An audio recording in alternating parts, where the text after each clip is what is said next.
설교 본문 읽겠습니다. 요한복음 17장 11절부터 24절까지의 말씀인데 제가 여기에 싣기 위해서 몇 절은 일부러 좀 뺐습니다. 그래서 절 없는 것에 대해서 양해해 주시기 바랍니다. 한 절씩 번갈아 가면서 읽겠습니다. 나는 세상에 더 있지 아니하오나 그들은 세상에 있사옵고 나는 아버지께로 가옵나니 거룩하신 아버지여 내게 주신 아버지의 이름으로 그들을 보존하사 우리와 같이 그들도 하나가 되게 하옵소서. 지금 내가 아버지께로 가오니 내가 세상에서 이 말을 하옵는 것은 그들로 제 기쁨을 그들만의 충만히 가지게 하려 함이니이다. 내가 아버지의 말씀을 그들에게 주었사오매 세상이 그들을 미워하였사오니 이는 내가 세상에 속하지 아니함 같이 그들도 세상에 속하지 아니함으로 인함이니이다. 내가 배우는 것은 그들을 세상에서 데려가시기를 위함이 아니요 다만 아이가 빠지지 않게 보존하시기를 위함이니이다. 그들을 진리로 거룩하게 하옵소서. 아버지의 말씀은 진리니이다. 내가 배우는 것은 이 사람들만을 위함이 아니요 또 그들의 말로 말미암아 날 믿는 사람들도 위함이니. 아버지여 아버지께서 내 안에 내가 아버지 안에 있는 것 같이 그들도 다 하나가 되어 우리 안에 있게 하사 세상으로 아버지께서 나를 보내신 것을 믿게 하옵소서. 아버지여 내게 주신 자도 나 있는 곳에 나와 함께 있어 아버지께서 창세전부터 나를 사랑하심으로 내게 주신 나의 영광을 그들로 보게 하시기를 원하옵나이다. 아멘. 네, 이 본문을 가지고 예수님의 기도에 드러난 교회의 정체성이라는 제목으로 하나님 말씀 전하겠습니다. 지난 시간에는 이 바로 앞부분을 가지고 예수님의 기도에 나타난 예수님의 기도에 드러난 신앙의 핵심이라는 제목으로 이제 전했는데요. 지금 이 본문은 겟세마네 동산으로 가기 직전에 제자들이 다 듣도록 공개하신 마지막 기도입니다.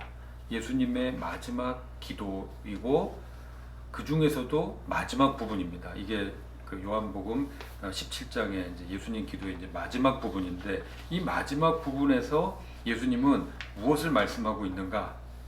교회는 어떤 존재인가? 그리고 교회가 교회되기 위해서 필요한 것이 무엇인가? 또 교회가 이 세상에서 어떤 모습이기를 원하시는가가 나타나 있는 겁니다. 곧 이제 교회의 정체성이 드러나 있는 거죠.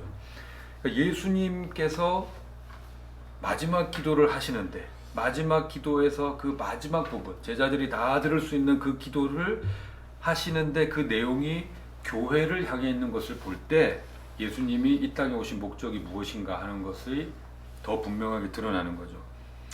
그와 함께 하나님이 얼마나 교회를 중요하게 여기시는가를 우리가 또 이제 알 수 있는데요. 예수님의 기도를 통해서 드러난 예수님이 알려주신 이 교회의 정체성을 우리가 잘 다시 한번 본문을 통해서 확인하고 우리에게 이루어지기를 바랍니다.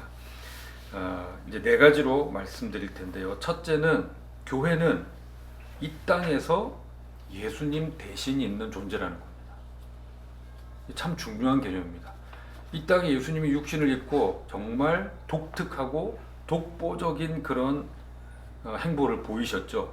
그런데 그 예수님 대신 이 땅에 두신 존재가 교회라는 거예요. 그 11절에 나옵니다. 나는 세상에 더 있지 아니하오나 그들은 세상에 있사옵고.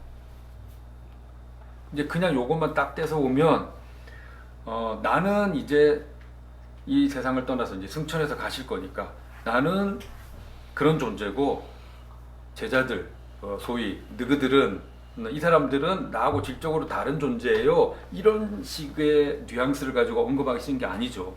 네. 왜냐하면 그 앞에서도 계속 제자들과 하나됨을 말씀하셨기 때문에 연계성은 있지만 다만 그냥 공간의 차이가 있다. 이제 거하는 공간에만 차이가 있지 다른 존재가 아니다. 그런 뉘앙스로 말씀하신 겁니다. 근데 11절과 13절에서 예수님은 나는 아버지께 가옵나니 반복하셨어요. 그러니까 예수님은 더 이상 육신으로는 세상에 계시지 않는다 하는 것이 확실한 사실입니다. 하지만 예수님이 이 땅에서 하셨던 그 일 그 자체는 계속해서 이어질 필요가 있는 거죠. 이제 끝나는 일이 아니기 때문에요. 그러면 그 일을 도대체 누가 하느냐? 이 땅에서 예수님께서 하셨던 그 귀한 일들 사역을 누가 감당하느냐? 골로새서 1장 24절에 뭐라 그랬냐면 그의 몸된 교회라고 했습니다. 그의 몸된 교회. 예수님의 몸된 교회. 예수님이 머리시고 교회의 머리이시고 교회는 예수님의 몸이라는 거죠. 그렇게 언급한 것처럼 교회는 예수님이 한 사람, 한 사람의 몸으로밖에 그 한정된 지역, 한정된 시간에서 할 수 없었던 그 일을 이제는 교회, 여러 사람들이 공동체적으로 모인 이 교회가 표현을 바꾸자면 확장된 몸이 되는 거죠. 확장된 몸. 그래서 막 홍길동처럼 뭐 이렇게 분신술을 써가지고 그게 아니고 각 사람이 예수님의 영을 통해서 성령을 통해서 사마리아에도 이루고 땅 끝까지 이르러서 예수님이 하셨던 그 일을 감당해 나간다는 겁니다. 이미 예수님이 요한복음 14장 12절에서 말씀하셨어요. 나를 믿는 자는 내가 하는 일을 그도 할 것이요 또한 그보다 큰 일도 하리니 이는 내가 아버지께로 감이라. 한때 이 예수님이 말씀하신 큰 일 해가지고 이 큰 일을 자꾸 어떤 큰 기적을 행하는 것처럼 이제 그렇게 표현했는데 그게 아니라 예수님은 한 몸이었기 때문에 유대 땅 그 시간에 그곳, 하지만 이제는 성령을 받은 이 많은 성도들이 온 세계로 흩어져서 그곳에서 이 구원 사역, 영혼을 살리는 그 일을 감당하는 겁니다. 정말 예수님 혼자로서는 할 수 없었던 큰 일을, 예수님보다 큰 일을 지금 하는 거죠. 그래서 이 말씀을 실질적으로 성취하는 그 주체가 누구냐? 바로 이 땅에 예수님 대신 두신 교회라는 겁니다. 그런 의미에서 이제 우리를 살펴보면 나주울타리와 우리 성도님들의 가장 분명한 정체성은 바로 이것입니다. 예수님 대신 이 땅에 있는 존재. 예를 들면 예수님 대신 내가 지금 거기 있다. 지금 있는 그곳에. 예수님 대신에 양산에도 계시고 예수님 대신에 연산동에도 있고 예수님 대신에 지금 내가 있는 그곳에 지금 있는 거예요. 거기에 이런 의식, 이 믿음이 우리의 자존감이 되고 우리의 언행의 방향과 품격을 만들어주는 겁니다. 제가 이제 품격이라는 단어를 썼지만 이거는 뭐 공자님처럼 군자처럼 뭐 고상하다 이게 그런 뜻을 말하는 게 아닙니다.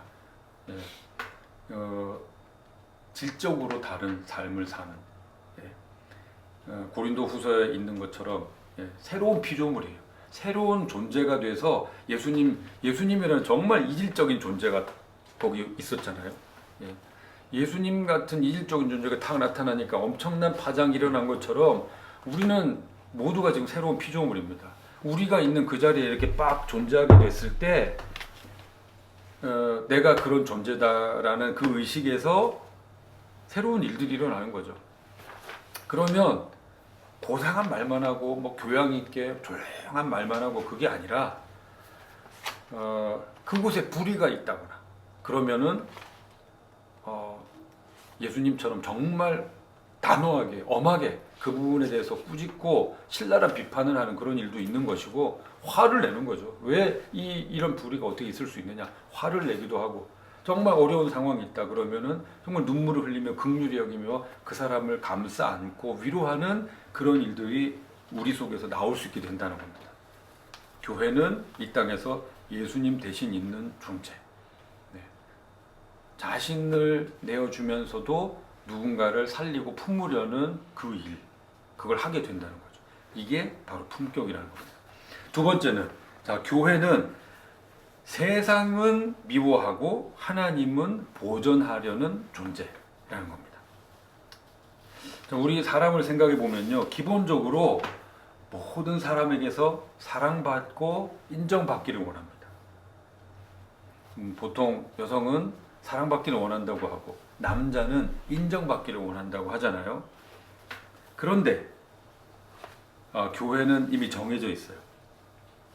하나님의 사랑을 받았기 때문에 세상에서는 미움을 받는 존재다 하는 거죠. 세상에 사랑을 받을 수는 없습니다. 교회는. 이게 정해져 있어요. 근데 이제 이게 부담스러운 부분이죠. 누구의 미움을 받는다, 누가 나를 미워한다 그랬을 때 기분이 어떻겠어요? 네. 그 대상이 예를 들어서 100명 중에 99명이 나를 좋아하고 1명이 미워해. 저 인간이. 저 사람은 나를 미워해. 그걸 알아. 그러면 뭐 1명 됐다. 난 99명이 나 좋아하니까 됐다. 이럴까요? 아니요. 우리 사람은 안 그렇습니다. 그 1명이 신경이 써요. 99%의 지지를 받았는데도 그 1명이 신경이 써요. 심지어 그게 누군지 모르면 예를 들어서 이제 투표를 했는데 반대 1표. 어느 자식이야.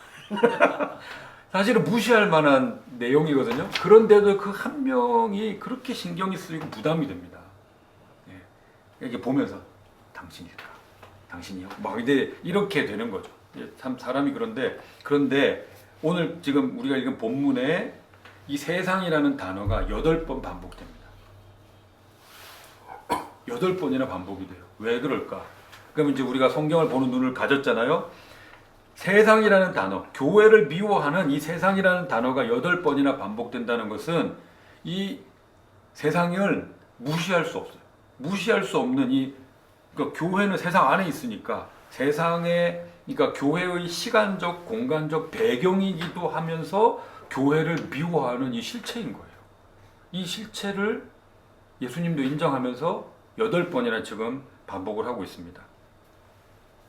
그러니까 사람들로서는 이 배경이면서 실체인 이 세상의 인정을 받고 싶어 하죠. 그게 당연한 일인데 그런 세상이 미워한다. 이거는 99명은 좋아하는데 저 1명만 나를 미워한다가 아닌 겁니다. 어떻게 보면은 99%일 수 있는 거예요. 너무 부담스러운 일이죠. 부담스러우면서도 이건 심각한 일인 겁니다. 그러니까 99명은 찬성하는데 1명이 싫어한다. 그러면은 신경이 쓰이죠. 그런데 세상은 너무 강력한 존재이기 때문에 교회가 세상 안에 있기 때문에 세상이 교회를 미워한다 그러면 이거는 상당히 심각한 일입니다. 근데 이제 알 필요가 있죠. 근데 세상이 그럼 교회를 왜 미워할까? 왜 미워할까? 일단 세상은 예수님과 같은 편이 아니다. 이게 전제입니다. 왜냐하면 교회는 예수님 몸이라고 했잖아, 앞에서. 예수님 대신 있는 존재인데 세상이 미워한다는 건 같은 편이 아니에요. 자, 오늘 본문 14절 보십시오. 내가 아버지의 말씀을 그들에게 주었사오매 세상이 그들을 미워하였사오니 이는 내가 세상에 속하지 아니함 같이 그들도 세상에 속하지 아니함으로 인한 것입니다. 세상의 미움을 받는 이유는 한 가지라고 했습니다. 아버지의 말씀을 받았기 때문에. 하나님의 말씀을 받았어요. 이게 이제 묘한 건데, 자, 하나님의 사랑을 받는 방법은 뭐냐? 하나님의 말씀을 받고 믿고 따르는 겁니다. 그렇게 되는 순간 세상으로부터 분리돼요. 예수님은 어떤 존재인가? 세상에 오셨지만 세상에 속하지 않은, 그러니까 아주 독특한, 예수님은 피조물이라고 할 수 없으니까 아주 독특한 우주적 존재가 이제 나타난 거죠. 현현입니다. 딱 그런 존재가 빡 나타났어요. 그러니까 이 세상이 난리가 벌어진 거죠. 그런데 그분이 가시면서 새로운 피조물을 이 세상에 그때부터 두기 시작했습니다. 하나님의 영을 받아서 전에 없었던 그런 존재가 이 땅에 생겼습니다. 요한복음 1장 10절에 보면 그가 세상에 계셨으며 세상은 그로 말미암아 지은 바 되었으되 세상이 그를 알지 못하였고 세상이 예수님을 거부했습니다. 그런데 예수님의 영을 받은 그런 존재들, 새로운 피조물들이 세상에 곳곳에 막 생기니까 세상이 그 존재를 미워하는 거죠. 근데 미워하는 정도에서 그치지 않고요. 이 교회가 존재하지 못하도록 방해합니다. 그래서 심각하다는 거죠. 교회가 존재하지 못하도록, 아까 우리가 성경에서 공부한 것처럼 데살로니가에서도 그런 일들이 있었죠. 그런 세상의 미움에 대해서 하나님은 어떻게 교회에 대해서 움직이시는가? 그게 바로 여기 나오는 보전이라는 단어입니다. 보전. 온전하게 보호하며 유지하도록 하신다. 온전하게, 교회가 온전하게 보호하며 유지되도록 하십니다. 그럼 어떻게 그걸 하시는가? 여기 본문에 세 가지가 나와요. 첫째, 하나님의 이름. 11절에 보면 아버지의 이름으로 그들을 보존하사 그래요. 하나님의 이름으로 어떻게 교회를 보존하시는가? 시편 23편 3절에 이런 말씀이 있습니다. 내 영혼을 소생시키시고 자기 이름을 위하여 의의 길로 인도하시는도다. 하나님은 하나님의 이름을 걸고 교회를 순결하게 보존해서 재림의 날에 그리스도의 신부의 자리에 딱 세우도록 하십니다. 그 일에 하나님은 이름을 거셨어요. 그래서 하나님의 이름 걸고 이 일을 하신다는 겁니다. 잘 보존하신다는 거예요. 두 번째는 예수님의 기쁨입니다. 13절에 보면 그들로 내 기쁨을 그들 안에 충만히 가지게 하려 함이라. 여러분 생각해 보세요. 세상의 미움을 받는다. 이건 1%가 아닙니다. 훨씬 대다수예요. 그랬을 때 이거 심각하고 두려운 일입니다. 두려운 일이에요. 그런데 이 본문 앞에 요한복음 15장에 보면 이런 내용이 있어요. 15장 11절에 내가 이것을 너희에게 이름은 내 기쁨이 너희 안에 있어 너희 기쁨을 충만하게 하려 함이라.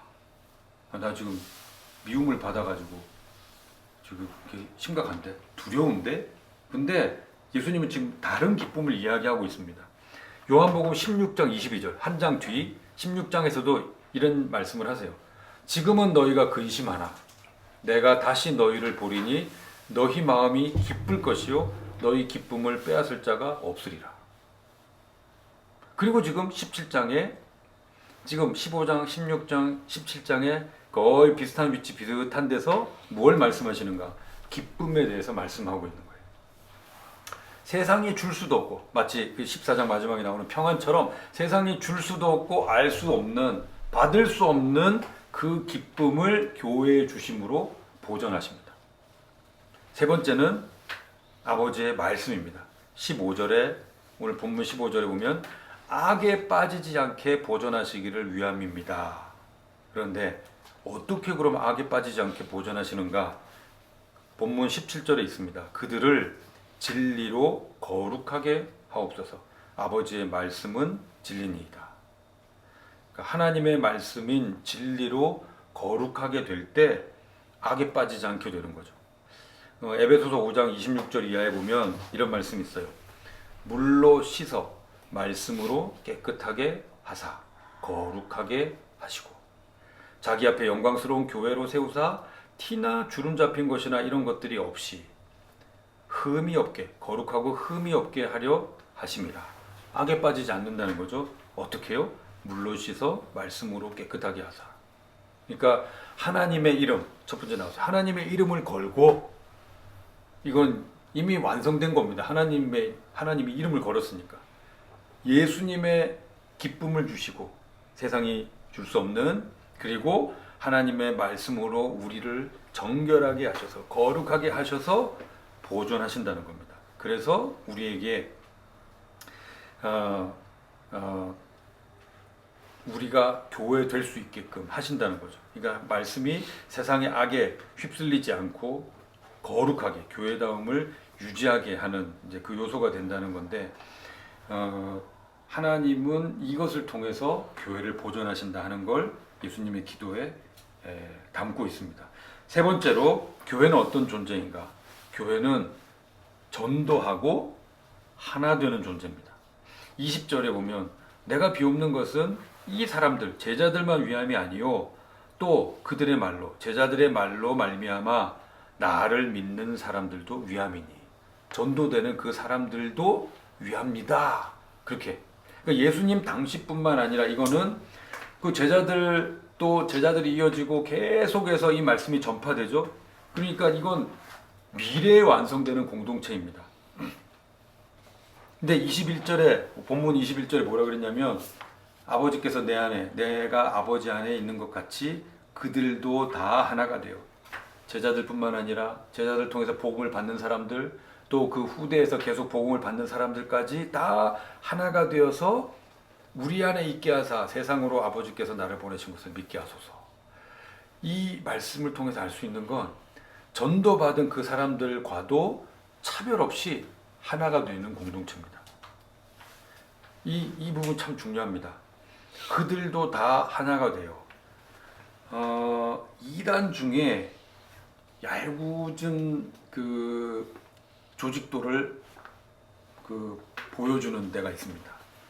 예, 교주가 있고 그 밑에 12제자가 있고 그 밑에 70 문도랍시고 70명이 있고 그 밑에 이제 자기 제자들 막 이런 식으로 해가지고 우리가 신앙을 생활을 하는 이 교회의 모습도 무슨 다단계처럼 이렇게 막 이렇게 1단계, 2단계, 3단계 그래서 내가 서열이 지금 어디쯤 있고 이렇게 이야기하는 데가 있는데요. 바로 이 말씀에 위배됩니다. 차별 없이 하나가 돼요. 그냥 주님 예수 그리스도의 영으로 당신은 서열이 위고 나는 아래요 없습니다. 그를 통해서 믿었더라도 아니에요. 아닙니다. 그냥 주님 외에 전부 하나. 예, 우리 하나님 외에는 전부 차별 없이 하나가 되는 공동체. 교회는 그런 곳입니다. 그래서 교회에서는 계급이 있어서 안 되고요. 직분이 있습니다. 그건 그가 감당하는 일 때문이지 장로, 권사, 집사가 무슨 이렇게 장로는 위에 있고 집사는 아래에 있고 이런 계급이 아니라는 것을 정말 말씀을 통해서 우리는 다시 새겨야 되겠습니다. 네 번째로 마지막 교회는 어떤 존재인가? 천국과 영원과 영광을 지향하는 존재입니다. 그러니까 이 땅에 목적이 있지 않아요. 이 땅에서 사이즈가 커지는 거 부흥 그게 목적이 아닙니다. 24절 보면 아버지여 내게 주신 자도 나 있는 곳에 나와 함께 있어. 아버지께서 창세 전부터 나를 사랑하심으로 내게 주신 나의 영광을 그들로 보게 하시기를 원하옵나이다. 예수님의 거의 마지막 기도입니다. 여기에서 교회가 어떤 존재인가, 무엇을 지향하는가를 보여줘요. 나 있는 곳에 나와 함께 있어. 주님 계신 그곳, 천국입니다. 천국, 영원한 나라를 지향합니다. 창세 전부터. 이게 바로 영원이죠, 영원. 시간과 공간이 만들어지기 전, 창세, 시간 공간의 시점이에요. 그것이 만들어지기 전에 그 미지의 어떤 세계, 그걸 바로 이제 영원이라고 표현합니다. 그 영원, 그건 이후로도 세상이 끝난 다음으로도 이제 영원이 되겠죠. 그 영원을 지향합니다. 예수님은 우리에게 그것을 주고 싶으신 거죠. 그리고 그곳에서 무슨 일이 일어나는가? 나의 영광을 그들도 보게 하시기를. 그러면 하나님의 영광을 보고 와 좋겠다. 와 이런 거였나? 그게 아니고 그 영광에 참여하게 하겠다. 같이 누리게 하겠다. 천국, 영원, 영광을 지향하는 존재. 그래서 우리는 이 땅의 그 무엇에 연연하지 않을 수 있는 거죠. 그래서 초월적인 그런 신앙 존재가 바로 교회라는 겁니다. 말씀을 맺겠습니다. 예수님은 이렇게 기도를 마치시고 겟세마네 동산으로 가셔요. 그리고 거기서 체포당하고 이제 십자가에 달리십니다. 예수님의 공개된 이 마지막 기도를 통해서 우리가 알 수 있는 것은 예수님의 소원이 목적이 무엇인가? 바로 교회를 향해 있음을 알 수 있습니다. 그 교회는 어떤 존재냐? 이 땅에서 예수님 대신 있는 존재이고 세상의 미움을 받고 하나님이 보존하는 존재이고 전도하고 하나가 되는 존재이고 천국과 영원과 영광을 지향하는 존재라는 겁니다. 이제 교과서 같은 내용이죠. 이게 그래요, 교회가. 그러면 지금 이 땅의 교회는 예수님이 간구하셨던 17장의 이 교회의 모습을 과연 갖고 있을까요? 어떻게 생각하십니까? 갖고 있을까요?